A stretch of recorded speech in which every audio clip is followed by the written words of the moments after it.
ارشاد ہے وَلَهُنَّ مِثْلُ الَّذِي عَلَيْهِنَّ بِالْمَعْرُوفِ، اور عورتوں پہ بھی ویسے حق ہے جیسے مردوں کے اچھائی کے ساتھ۔ اسلامی شعور کے حقوق کی اہمیت اس قدر ہے کہ رسول اکرام صلی اللہ علیہ وسلم کا ارشاد ہے وَالَّذِي نَفْسُ مُحَمَّدٍ بِيَدِهِ لَا تُؤَدَّ الْمَرْأَةُ حَقَّ زَوْجِهَا، اس ذات کی قسم جس کے ہاتھ میں میری جان ہے، اور اس وقت اپنے رب کا حق ادا نہیں کر سکتی جب تک اپنے شوہر کا ادا نہ کرے۔ آئیے ایک واقعہ سنیے جس میں ہمارے رسول صلی اللہ علیہ وسلم نے مومن عورتوں کو بھی تعلیم دی ہے کہ جنت کا راستہ اللہ اس کے رسول کے فرما برداری کے بعد شوہر کی فرما برداری سے شروع ہوتا ہے۔ جیسا کہ حضرت بن میسر رضی اللہ تعالیٰ عنہ بیان کرتے ہیں کہ ان کی پھوپھی نبی کریم صلی اللہ علیہ وسلم کی خدمت میں حاضر ہوئی۔ جب وہ اپنے کام سے فارغ ہو گئے تو نبی کریم صلی اللہ علیہ وسلم نے ان سے پوچھا کیا تم شادی شدہ ہو؟ انہوں نے کہا جی ہاں۔ تو آپ صلی اللہ علیہ وسلم نے فرمایا اچھا یہ بتاؤ اس کی نظر میں کیسی ہو، وہ تمہارے لیے وہ جنت اور جہنم ہے۔ صدر علی وقار رسول اکرام کے ارشاد پر اچھی طرح غور کیجئے کہ وہ تمہارے لیے جنت اور جہنم ہے، یعنی اگر تم اس کی خدمت و اطاعت گزاری کرو گی تو دخول جنت کا باعث ہوگا، اور نافرمانی کرو گی جہنم کا باعث بنے گا۔ صحابیات کی اس بات پر غور کیجئے کہ میں ان کی خدمت و اطاعت گزاری میں کوئی کسر نہیں چھوڑتی سوائے ان کے بس کی نہ ہو سکے۔ بیوی پر شرع یا قبر شرع کا شکر گزار بنے، جو محنت مشقت سے کماتا ہے، اہل حیات کا فرض کرتا ہے، ان کی ضروریات کو پوری کرنا اپنا فرض منصبی سمجھتا ہے۔ جیسا کہ رسول اکرام صلی اللہ علیہ وسلم ارشاد فرماتے ہیں، حضرت عبداللہ بن عباس رضی اللہ تعالیٰ عنہ بیان کرتے ہیں کہ رسول اکرام صلی اللہ علیہ وسلم نے ارشاد فرمایا جب مجھے جہنم دکھائے گا تو میں کیا دیکھتا ہوں کہ اس میں عورتیں زیادہ ہیں، وجہ یہ کہ ناشکری کرتی ہے۔ صحابہ کرام نے اسے کیا اللہ سے ناشکری کرتی ہے؟ آپ صلی اللہ علیہ وسلم نے فرمایا نہیں، شوہر سے ناشکری کرتی ہے اور اس کے احسان سے ناشکری کرتی ہے۔ اگر تم زمانے میں اس کے ساتھ احسان کرتی رہو پھر کسی دن تم سے کوئی کمی دیکھ لے کہے کہ میں تم سے کبھی کوئی بھلائی دیکھی ہی نہیں۔ سنا آپ نے شوہر کی ناشکری کتنا بڑا گناہ ہے، اور اس ناشکری کی وجہ سے عورتیں زیادہ مردوں کے مقابلے میں جہنم میں رہے گی۔ شوہر کے حقوق میں یہ بھی ہے کہ جیسا کہ رسول اکرام صلی اللہ علیہ وسلم ارشاد فرماتے ہیں وَالْمَرْأَةُ رَاعِةٌ عَلَىٰ بَيْتِ زَوْجِهَا وَلَدِهَا فَكُلُّكُمْ رَاعٍ وَكُلُّكُمْ مَسْئُولٌ عَن رَعِيَّتِهِ۔ ایسا ہی عورت اپنے شوہر کے اس کے بچوں کی ذمہ دار ہے، تم میں سے ہر ایک ذمہ دار ہے، ہر ایک سے اس کی ذمہ داری کے بارے میں سوال کیا جائے گا۔ اور طبرانی کی روایت میں کہ وَإِذَا غِبْتَ عَنْهَا حَفِظَتْكَ فِي نَفْسِهَا وَمَالِكَ، ایسے جب عورت کا شوہر سے غائب ہو تو عورت اپنے نفس اور اس کے مال کی حفاظت کرے۔ اسی طرح عورت کو چاہیے کہ اپنے شوہر کی اجازت کے بغیر گھر میں آنے کی کسی کو اجازت نہ دے، جیسا کہ نبی کریم صلی اللہ علیہ وسلم ارشاد فرماتے ہیں وَلَا تَعْذَنْ فِي بَيْتٍ إِلَّا بِإِذْنِهِ، ایسے ہی عورت کو چاہیے کہ اپنے شوہر کی اجازت کے بغیر گھر سے باہر نہ نکلے، گھر کے باہر پردہ کا لحاظ رکھے، نہ محرم مردوں کا سامنا نہ کرے اور نہ ان کے سامنے زیب و زینت کا اظہار کرے، جیسا کہ رسول اکرام صلی اللہ علیہ وسلم ارشاد فرماتے ہیں۔ بیوی کے شوہر کی خدمت میں یہ بھی ہے کہ جیسا حضرت عائشہ رضی اللہ تعالیٰ عنہ فرماتی ہے كنت أهاجر رأسا صلى الله وأنا حائض، میں حیض کے حالت میں رسول اکرام صلی اللہ علیہ وسلم کے ارشاد سر میں کنگھی کرتی تھی۔ شوہر کی خدمت کے متعلق بے شمار حدیث ہے جن سے یہ معلوم ہوتا ہے کہ شوہر کا آسائش کا خیال، کپڑے بستر وغیرہ صاف ستھرا رکھنا، نہانے دھونے کا پانی سلیقہ سے رکھنا، پکانے کھلانے کی ذمہ داری اخلاق کے اعتبار سے عورت کا حق ہے تاکہ گھر آباد برباد نہ ہونے پائے۔ رسول اکرام صلی اللہ علیہ وسلم ارشاد فرماتے ہیں جن امور کا تعلق مردوں سے ہے اس میں بھی شوہر کا نظر پیش شوہر کا تعاون کرنا چاہیے، باوضوط ہاتھ بڑھانا چاہیے۔ لہٰذا افروز ایک واقعہ سنیے، موجودہ حالات میں عورتوں نے سبق ہے کہ ابو بکر صدیق رضی اللہ تعالیٰ عنہ کی بیٹی اسماء عنہ فرماتی ہیں زبیر بن عوام رضی اللہ تعالیٰ عنہ جب مجھ سے شادی کی تو ان کے پاس ایک گھوڑا اور ایک اونٹ کو سوا کوئی مال کوئی غلام اور کوئی چیز نہ تھی۔ میں ان کا گھوڑا چلاتی اور ان کو پانی اور ڈوئے اٹھتی تھی اور آٹا بھی گھونتی تھی، لیکن میں چنانچہ روٹی پکانا نہیں، لیکن کچھ انصاری کی لڑکیاں بڑی سچی تھی، وہ میرے گھر آ کے روٹیاں پکا کر چلی جاتی تھی۔ زبیر رضی اللہ تعالیٰ عنہ کو وہ زمین جہاں سے میں کھجور کے گھٹنے سر پر لایا کرتی تھی، تب گویا میرے والد نے میرے لیے غلام بھیج دیا جو میرے گھوڑے کی دیکھ بھال کرنے لگا اور میں بے فکر ہو گئی، گویا والد نے غلام بھیج مجھے آزاد کر دیا۔ صدر اعلی وقار آپ غور کیجئے، اسماء رضی اللہ تعالیٰ عنہ ایک مسلسل لونڈی کی طرح کام میں مشغول رہتی تھی، شوہر کی رضامندی کا خیال رہتی تھی، اسے کہتے ہیں شوہر کے حقوق کی ادائیگی۔ شوہر کے حقوق میں یہ بھی شامل ہے کہ بیوی ذاتی معاشرتی معاملے میں شوہر کی رضامندی کا خیال رکھے اور جو شوہر راز کی بات ہے اسے یاد رکھے، اس کی حفاظت کرے۔ ہمیشہ دھیان رکھنا اپنے شوہر کی اطاعت کا، ہمیشہ دھیان رکھنا اپنے شوہر کی اطاعت کا، نہ چھوٹے ہاتھ سے دامن محل و محبت کا، یہی باعث خوشی کا، یہ دامن مسرت کا۔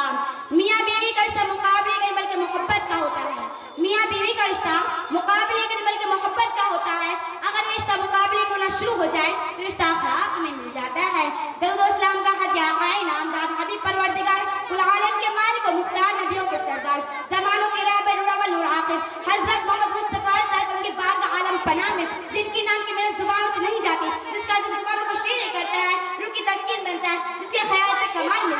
وہ خوش نصیب جن کو ان کا حال ملتا ہے. خداوند کریم سے دعا ہے کہ ہمیں بھی حضرت محمد مصطفیٰ صلی اللہ علیہ وسلم جمال دکھا دے, پھر ہماری زندگی سنور جائے اور ہم بھی خوش قسمتوں میں سے ہیں. میری بہنوں, میں نے آپ کے سامنے جو آیت کا جزا پڑھا ہے اس میں نماز قائم کرنے کا ذکر ہے. وَيُقِيمُونَ الصَّلَاةَ, پرہیزگار وہ نماز قائم کرتے ہیں. اسلام کے 5 ارکان میں سے کلمت کا وہ پہلا رکن ہے. نماز دوسرا رکن ہے. اس کی فضیلت بہت سے حدیث موجود ہیں, بلکہ قرآن پاک میں اس کے بڑے چند بار ہی کافی تھا. وہ قرآن پاک بھرا ہوا ہے کہ نماز قائم کرو, با جماعت سے نماز ادا کرو. نماز برائیوں سے روکتی ہے, نماز میں دل لگاؤ. اس بات کا یہ بات بڑا اہم بہت ضروری ہے. یہ خداوند کریم کو بہت بھاتا ہے. رسول اکرام نے ارشاد فرمایا, الصلاۃ عماد الدین, نماز دین کا ستون ہے. بغیر ستون کے جیسے کوئی عمارت قائم نہ رہ سکتی, اسی طرح نماز کے بغیر دین کا محل پارا ہو جاتا ہے. پھر دوسرے حدیث میں ارشاد فرمایا, قرۃ عینی فی الصلاۃ, میری آنکھوں کی ٹھنڈک نماز ہے. اے صدر علی وقار, ذرا غور کیجئے, رسول اکرام نے جس چیز کو اپنی آنکھوں کی ٹھنڈک بتایا وہ کتنی فضیلت والی ہوگی. اس حدیث مبارک سے ثابت ہوتا ہے کہ جو کوئی نماز پڑھے گا وہ ہمارے پیارے نبی حضرت محمد مصطفیٰ صلی اللہ علیہ وسلم کی آنکھوں کو ٹھنڈا کرے گا. اصل مقصد یہ ہے کہ نبی کریم صلی اللہ علیہ وسلم اسے پیار فرمائیں گے اور عاشق اس کی شفاعت کریں گے. پھر تیسرے حدیث میں یہ ارشاد فرمایا, الصلاۃ معراج المؤمنین, ہر کوئی دربار الہی میں کھڑا ہونا چاہتا ہے, اللہ تعالیٰ کے روبرو کھڑا ہو کر فریاد کرنا چاہتا ہے, مگر کیسے فریاد کرے. رسول اکرام نے ارشاد فرمایا, اگر کوئی دربار الہی میں کھڑا ہونا چاہے تو نماز میں کھڑا ہو جائے. نماز میں کھڑا ہونا دربار الہی میں کھڑا ہونے کے برابر ہے. جو نماز پڑھ کے اخلاص سے دعا کرتا ہے اس کی دعا ضرور قبول ہوتی ہے. نماز کو معراج میں اس لیے کہا گیا ہے کہ تمام عبادتیں زمین پر فرض ہوئی, لیکن نماز معراج عرش اعلیٰ پہ فرض ہوئے. اس لیے جب نماز پڑھا کرو تو دل میں یوں خیال کیا کرو کہ میں خدا کو دیکھ رہی ہوں. اگر یہ خیال نہ ہو تو یوں خیال کیا کرو کہ خدا مجھے دیکھ رہا ہے. حضور صلی اللہ علیہ وسلم نے ارشاد فرمایا, اے میرے صحابہ, اگر کسی کے گھر کے سامنے سے نہر گزرتی ہو اور اس کو روزانہ 5 مرتبہ غسل کرے, کیا اس کے بدن میں میل باقی رہے گا؟ صحابہ نے عرض کیا, یا رسول اللہ, جس کے گھر کے سامنے سے نہر گزرتی ہے اس کو روزانہ 5 مرتبہ غسل کرے, بھلا اس کے بدن میں میل باقی کیسے رہے گا؟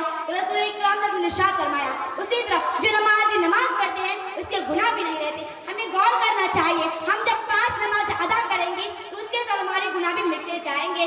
اپنی بات کرنے والے سے اللہ تعالیٰ پیار فرماتا ہے. دوسری وقت میں ارشاد فرمایا, ایک وہ صحابہ کرام رسول اللہ صلی اللہ علیہ وسلم کہیں جا رہے تھے, انہوں نے ایک درخت کی ٹہنی پکڑ ہلائی تو بیشمہ پتے زمین پر جھڑ گئے. تو نبی کریم صلی اللہ علیہ وسلم نے ارشاد فرمایا, اے صحابہ, تم نے دیکھا میں نے درخت کی ٹہنی پکڑ کر ہلائی تو بیشمہ پتے زمین پر جھڑ گئے. اسی طرح اگر کوئی نماز پڑھتا ہے تو اس کے گناہ بھی جھڑ جاتے ہیں. نماز پڑھنے سے پہلے وہ بندہ وضو کرتا ہے, پہلے وہ وضو کرتا ہے تو پہلے ہاتھ دھوتا ہے, اس کے ہاتھ کے گناہ جھڑ جاتے ہیں.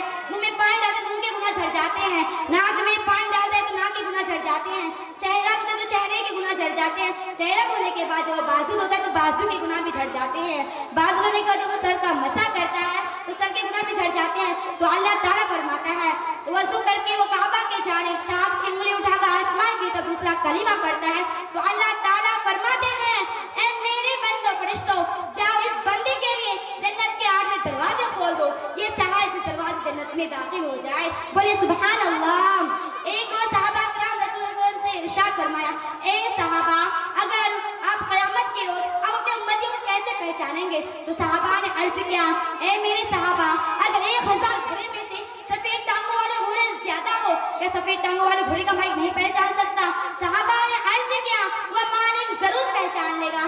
رسول اکرام نے ارشاد فرمایا, اسی طرح جو میرے امتی ہوں گے وہ نماز پڑھیں گے اور نماز پڑھنے سے پہلے وضو کریں گے, اور جہاں جہاں وضو کا پانی لگا رہے گا قیامت کے روز آزاد سورج کی چمک اٹھیں گے تو میں فوراً پہچان لوں گا یہ میرے امتی ہیں اور یہ میرے فرمان کے مطابق وضو کر کے نماز پڑھا کرتے تھے. صدر اعلی وقار, نماز شکرانہ بھی ہے جو خداوند تعالیٰ نے بے شمار نعمت عطا کی, جس کا ہم شکر ایسے ادا کریں کہ تجھے سجدہ کریں. خود حضور صلی اللہ علیہ وسلم ساتھ کھڑے ہو کر عبادت فرمایا کرتے تھے. ایک روز عائشہ رضی اللہ تعالیٰ عنہ نے عرض کیا, یا رسول اللہ, آپ کھڑے ہو کر کیوں نماز پڑھتے ہیں؟ رسول اکرام صاحب نے ارشاد فرمایا, اے عائشہ, کہ میں خدا کا شکر گزار بندہ نہ بنوں جس نے مجھے رحمت دو عالم بنایا, جس نے مجھے امام الانبیاء والمرسلین بنایا, جس نے مجھے حشر کے روز کا شافی بنایا, جس نے مجھے وہ امت دی جو سب سے آج سب سے آخر ہے, جس نے مجھے حوض کوثر عطا فرمایا, کیا میں اس کا شکر گزار نہ کروں؟ صدر اعلی وقار, نماز شکر میں یہ بھی ہے کہ جو میرے بندے سے نماز ادا کرتی ہے وہ اپنے رب کا شکر ادا کرتے ہیں۔ ایک روز ایک بزرگ کے پاس ایک شخص موجود تھا۔ اس شخص نے کہا اے بزرگ مجھے کچھ نصیحت کرے۔ تو بزرگ نے کہا بھائی تم نماز پڑھا کرو۔ اور شخص بولا مجھ سے نماز نہیں پڑھی جاتی۔ پھر بزرگ نے کہا جو تم نماز نہ پڑھو مگر خدا کا بنے گا پانی بھی نہ پیو اسے چھوڑ دو پینا۔ تو وہ شخص بولا پانی تو پینا پڑے گا۔ پھر بزرگ نے کہا اسے سجدہ بھی کرنا پڑے گا۔ پھر بزرگ بولے او نادان انسان سن اگر تو پانی پیے گا تو خدا کا بنایا ہوا ہوا میں سانس لینا چھوڑ دے۔ وہ شخص بولا یہ بھی ضروری ہے۔ پھر بزرگ بولے چلو کوئی بات نہیں اگر تم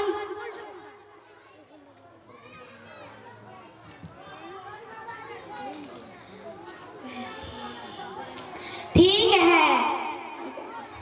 تو بزرگ بولے چلے تم خدا کا بنایا ہوا ہوا میں سانس بھی لو مگر اس کی بنائی ہوئی چیزوں کو نہ کھاؤ۔ وہ شخص بولا یہ کیسے ممکن ہے؟ تو رسول اکرام نے ارشاد فرمایا اچھا چلو۔